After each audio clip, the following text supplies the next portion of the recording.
Assalamualaikum warahmatullahi wabarakatuh. Halo anak-anak solih dan solihah, berjumpa lagi dalam pelajaran pendidikan agama Islam dan budi pekerti. Bagaimana kabarnya anak-anak hari ini? Semoga dalam keadaan sehat ya. Anak-anak, sebelum kita mulai pembelajaran, mari sama-sama kita berdoa. Bismillahirrahmanirrahim. Rabbi zidni ilma warzuqni fahma. Amin ya rabbal alamin.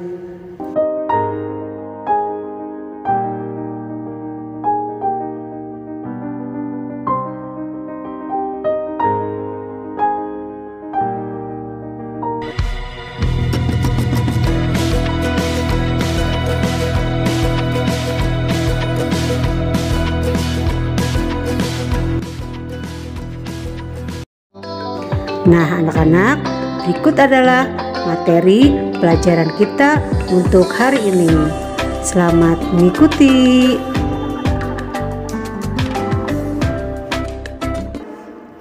Anak-anak solih dan solihah kelas 5, hari ini kita akan belajar pelajaran kedua dengan tema mengenal nama Allah dan kitabnya, dan subtema mengenal nama kitab-kitab Allah Subhanahu wa Ta'ala.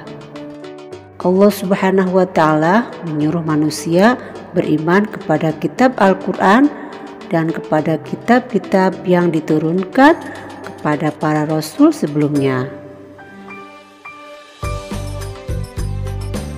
Jika tidak beriman kepada kitab-kitab tersebut, maka orang itu tergolong orang yang sesat.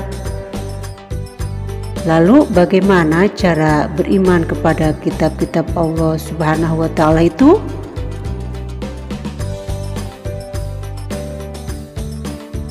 Caranya dengan meyakini bahwa Allah telah menurunkan kitab-kitabnya kepada para rasulnya melalui malaikat Jibril. Kitab-kitab tersebut harus dijadikan pedoman hidup untuk menuntun dan mengatur cara kita bersikap dan berperilaku guna mencapai keselamatan dan kebahagiaan hidup di dunia dan di akhirat. A'udzu billahi minasy syaithanir rajim. Bismillahirrahmanirrahim. Ya ayyuhalladzina amanu aminu billahi wa rasulih wal kitabil ladzi anzala min qabl. Wahai orang-orang yang beriman, tetaplah beriman kepada Allah dan Rasul-Nya dan kepada kitab yang diturunkan kepada Rasul-Nya serta kitab yang diturunkan sebelumnya.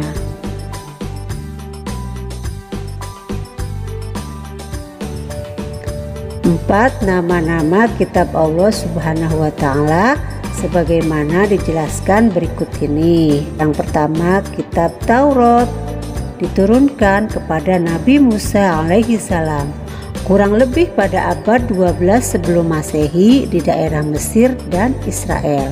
Kitab Taurat menggunakan bahasa Ibrani. Yang kedua, kitab Zabur diturunkan kepada Nabi Daud alaihi salam ketika beliau menduduki tahta sebagai raja Bani Israel pada abad 10 sebelum Masehi di tanah Kanaan. Selanjutnya yang ketiga, kitab Injil diturunkan kepada Nabi Isa alaihi salam pada sekitar abad 1 Masehi di daerah Yerusalem. Dalam bahasa Yunani, Injil berarti kabar selamat, pelajaran yang baru, atau kabar gembira. Yang terakhir, kitab Al-Quran. Kitab Al-Quran adalah penutup dari kitab-kitab sebelumnya.